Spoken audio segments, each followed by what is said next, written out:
Victor Boyhan.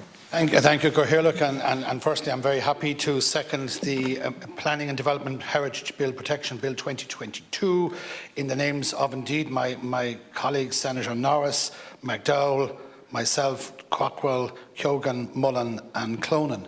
And we do so because we think this is a really important piece of legislation. But before I proceed just to second it, I just want to take this opportunity, Cathaoirleach, to thank you for the role you played as Chairman of the Portraits and Arts Committee here in relation to the hanging, dare I say it, of my colleague Senator Norris today in the House. And it was a very moving and a very special moment, and I know the important role that you took and made a very convincing case. It wasn't difficult to make that convincing case on behalf of David, but you made that case to the Commission and it was agreed by the Commission, and I think it was a great day for all of us today that in the central hall of Leinster House, our Parliament, you hang, and no doubt you will be the conversation of many people that will pass through these corridors in the years to come.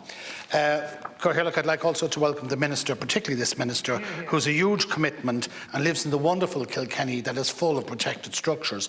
I think it's important to point out that local planning authorities are required in law to maintain a record of protected structures known as the RPS.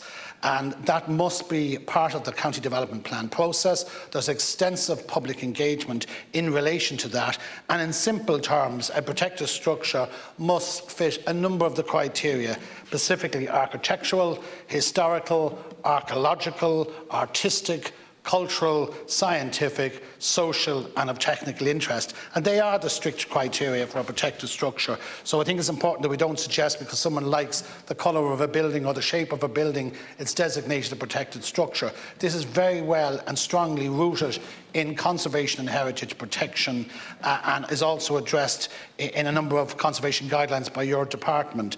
I also want to take this opportunity to acknowledge the enormous work of your department in this area, of the conservation officers that do exist in some local authorities, also for the councillors who are constantly promoting the inclusion to the RPS a number of buildings that fit within the criteria for protected structures. So I think it's important that we increase this bill, attempts to increase the number of conservation officers per the number of protected structures. And Dublin City, I think Dún Laoghaire down, and Cork would range as the highest at the top of the pyramid, and already the architectural inventory is doing work there. It hasn't been completed in Dún Laoghaire. It's very, very significant out there, as it is in Dublin. I think we need also, this bill is seeking to address the role of architectural conservation officers, the qualification of an architectural conservation officer, the role how they will play between planning and architecture, because many of our local authorities run a separate architectural department, and there's a greater synergy, and there has to be a greater synergy between town planning, landscape, biodiversity, heritage, culture. They're all intertwined, and we need greater synergies between all of those. And I also want to acknowledge the enormous and successful work of Kilkenny County Council, because they're really one of the leading councils in relation to heritage, and why wouldn't they with such a wonderful city? So we want the placing of ACOs to be central as part of this legislation, to be part of the heritage building. We want the creation of possibly a state conservation officer to coordinate, resource and upskill architectural conservation hours in the future.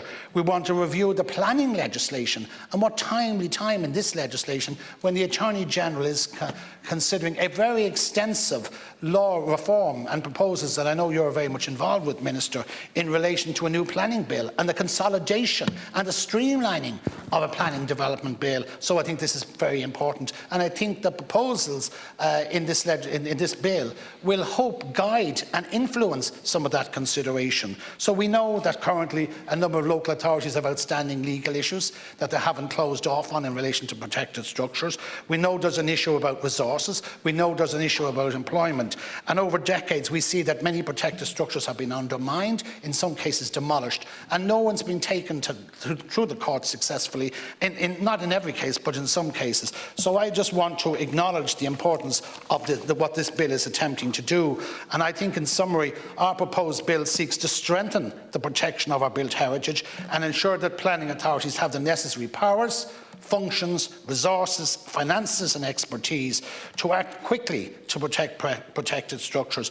We want to support the local authorities who have architectural conservation officers. We want to see one in every local authority. We acknowledge the work they're doing under very, very difficult circumstances. We don't doubt the CCMA's commitment to heritage protection.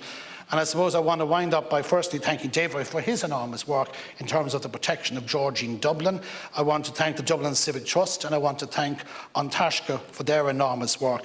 And I suppose before I wind down, I just want to say that I want to acknowledge Minister Eamon Ryan. Minister Eamon Ryan announced the other day that he had boosted the budget of the Irish Environmental Network from 1 million to 1.7 million. And for those who don't know, the IEN, the Irish Environmental Network, distributes that funding to 34 environmental groups, of which An Taisce is just one of them. And I want to put on the record, An Taisce do enormously good and positive work, and yet they've been the subject of bad press in certain parts of the country.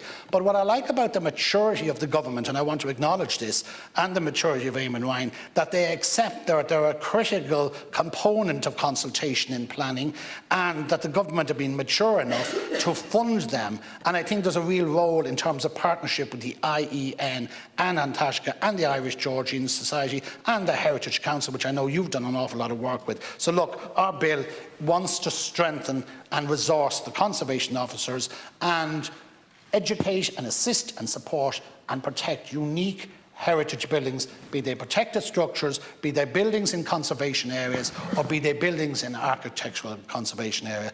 I therefore commend this legislation, and again I would like to thank Senator Norris and my colleagues for the work they put into this, and of course for the support that you've had from An Taisce and the Georgian Society and the Dublin Civic Trust and others.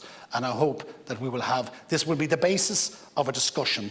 And yes, we don't have everything right in this legislation, and yes, there may be need for improvements, but collaboratively, between your department and between officials, we can work out something that can strengthen the protection of our unique, special and treasured built heritage. Anish.